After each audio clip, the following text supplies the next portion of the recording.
क्या ईरान किसी गहरी साजिश को अंजाम दे रहा है?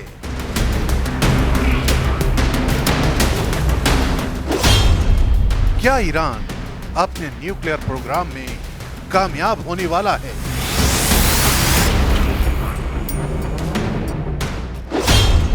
क्या है आईएईए को सहयोग न करने वाली क्रोनोलॉजी?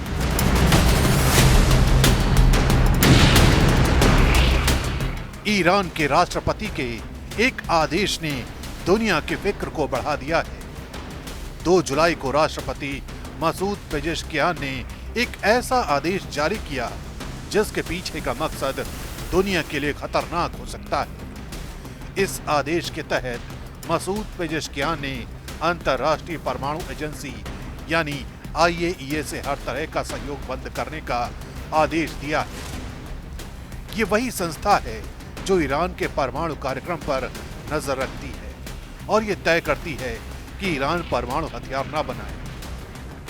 ईरान ने फैसला उस वक्त लिया जब हाल ही में अमेरिका और इजराइल ने उसके परमाणु ठिकानों पर हवाई हमले किए थे। ईरान का कहना है कि जब तक उसके वैज्ञानिकों और परमाणु संयंत्रों की सुरक्षा की गारंटी नहीं दी जाती, तब तक वो आईएईए से कोई सहयोग नहीं करेगा।